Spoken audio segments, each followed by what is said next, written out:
Vote যত কাছে আসছে জোটের রাজনীতিও ততটা গর্জে উঠছে। বড় দলগুলো চেষ্টা করছে নিজেদের বলয় আরও বাড়াতে, আর ছোট দলগুলো আলাদা জোট করে ভোটের মাঠে আলোচনা জিয়ে রাখছে। ত্রয়োদশ নির্বাচনের তফসিল ঘোষণার আগেই হচ্ছে এসব জোট। বর্তমানে মাঠে বড় দল বিএনপি তার যুগপৎ আন্দোলনের শরিকদের নিয়ে আসন সমঝোতার কাজ চালিয়ে যাচ্ছে পুরো দমে। 6টি ইসলামপন্থী ও একটি ডানপন্থী দল নিয়ে ইতিমধ্যে জোট করেছে জামায়াতে ইসলামী। তারাও আসন বন্টনে ব্যস্ত সময় পার করছে। এদিকে আসন ছাড়তে মাঠের জরিপে নেমেছে বিএনপি। এখন পর্যন্ত জোটের আসনগুলো ঝুলিয়ে রেখেছে দলটি। 64 আসনে এখনও প্রার্থী ঘোষণা করেনি তারা। যুগপৎ আন্দোলনের শরিকদের কে কোন আসনে নির্বাচন করবেন তা এখনও জানা যায়নি।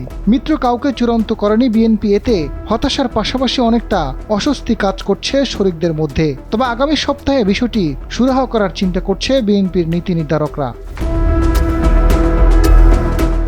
236টি আসনে বিএনপির প্রার্থীরা নির্বাচনী প্রচারে ব্যস্ত সময় পার করছেন। বিপরীতে জোট শরিকরা আছেন শঙ্কায়। তাদের আসন এখনও চূড়ান্ত হয়নি। অনেক আসনে বিএনপির প্রার্থী রয়েছে। অনেকে বিএনপির শীর্ষ নেতাদের সঙ্গে যোগাযোগ করে বলেছেন, মনে হচ্ছে তারা জোটের আসনগুলো ঝুলিয়ে রেখেছে।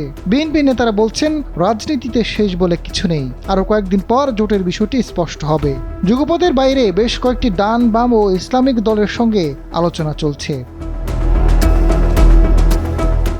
এদিকে জামায়াতের সঙ্গে প্রথম দিকে কোন কোন মিত্র রয়েছে তা দৃশ্যমান ছিল না। এনসিপির সঙ্গে রাজনৈতিক নানা কর্মসূচির মিল থাকলেও জোট হচ্ছে না। তার বদলে ইসলামপন্থী 7টি দল নিয়ে নানা দাবিতে মাঠে রয়েছে তারা। এই দলগুলো নিয়ে 8 দলীয় জোট গঠন করেছে জামাত।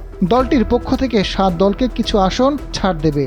সরকারের উপর এক ধরনের চাপ বজায় রেখে নির্বাচনী কৌশল সাজাচ্ছে তারা। পাশাপাশি এক আসনে এক প্রার্থী নীতির উপর ভিত্তি করে দলগুলো আসন ভিত্তিক জরিপ চালাচ্ছে। নির্বাচনী সমঝোতায় আরও কয়েকটি দলকে কাছে টানার চেষ্টা চলছে। রাজনৈতিক বিশ্লেষকরা বলছেন, এবারের নির্বাচনে জোটে হতে পারে ফল নির্ধারণের বড় উপাদান। কয়েকটি ছোট দলের ভোটেই অনেক প্রার্থীর জয় পরাজয় নির্ধারণ করে দিতে পারে।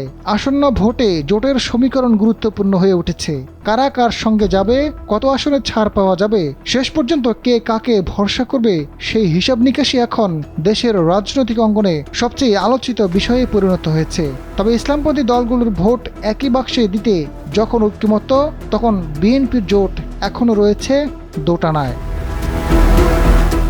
আজাদ ফারুক, সময়ের আলো।